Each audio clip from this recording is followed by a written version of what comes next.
2000 रुपए का नोट बंद होने से चारों तरफ नई हलचल है, लेकिन इस बीच बड़ा सवाल ये उठने लगा है कि क्या फिर से 1000 रुपए का नोट वापस आएगा या फिर 500 का नोट ही सबसे बड़ा नोट रह जाएगा। पूर्व वित्त मंत्री पी चिदम्बरम ने ऐसा ही कुछ दावा किया है। 1000 रुपए के नोट की वापसी से जुड़ा बयान पूर्व वित्त मंत्री पी चिदम्बरम ने दिया है।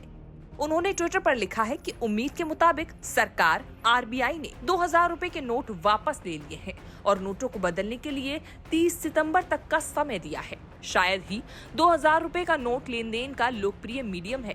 हमने नवंबर 2016 में ये कहा था कि हम सही साबित हुए हैं। 2000 रुपए का नोट 500 रुपए और 1000 रुपए की नोटबंदी के मूर्खतापूर्ण फैसले को कवर करने के लिए एक बैंडेड था। ये दोनों ही नोट लोकप्रिय थे और लेन देन के लिए बड़े पैमाने पर जानी मानी मुद्राएं थी।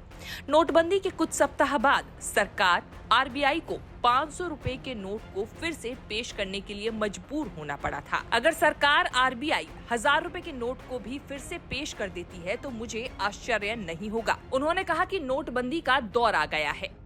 असल में पहले 1000 रुपए की करेंसी बड़े लेन देन, बाजार खरीद आदि के लिए मुफीद मानी जाती थी। फिर जब इन्हें बंद किया गया तो 2000 रुपए के नोट ने बड़ी करेंसी की जगह ली, लेकिन कई दिनों तक इस नई करेंसी को लेकर लोगों में असमंजस की स्थिति रही। असल में ये भारतीय जनमानस और मध्य वर्गीय लोगों की सोच से भी जुड़ी बात रही है। भारतीय बचत को लेकर हमेशा सतर्क रहे हैं। 2000 रुपए को लेकर लोगों के ये ख्याल रहे हैं कि इस बड़े नोट को फुटकर कराते ही 2000 की बड़ी रकम खर्च हो जाने की आशंका बढ़ जाती है। 1000 रुपए के नोट के साथ ये वित्तीय जोखिम घटकर आधा रह जाता है।